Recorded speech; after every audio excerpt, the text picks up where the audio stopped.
In today's Money Watch, could many Americans soon see a change in their Social Security benefits? Well, it's all eyes on the Senate this week to see if they vote on a bipartisan bill that would repeal certain benefit reductions for millions of retirees and their spouses. CBS News business analyst Jill Schlesinger is here to break it all down. Good morning, Jill. Good morning. How are you doing? All right, so what is happening and who is going to be impacted? Okay, so we're talking about a rule that has been in place for more than 40 years. Okay. It's called the windfall elimination provision. Windfall elimination. All right, now here's what happens. Let's say you're a federal worker. Or you are a policeman, a firefighter, and you are working in a job that has a pension. Okay. This rule was put into place so that there was no way that you could double dip in both a federal pension and Social Security.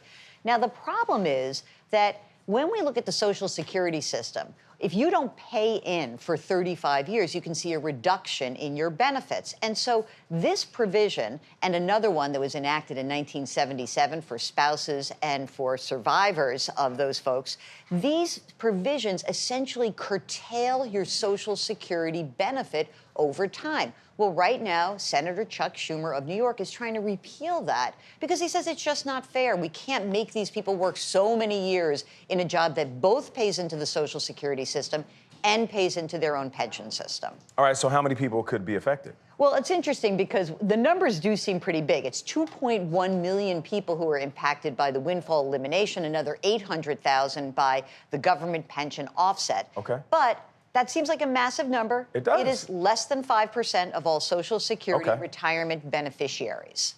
All right, so how did this come about?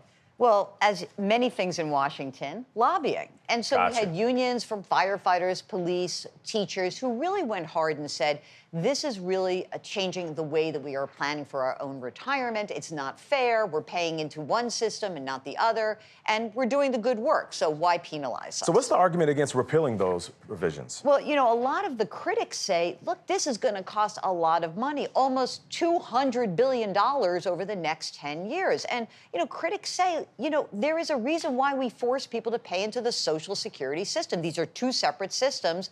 If we need to fix Social Security, let's fix it. Let's not just do a repeal, which is essentially a Band-Aid. I love the way you unpacked this for us. Thank you so much, Jill Schlesinger. We appreciate you.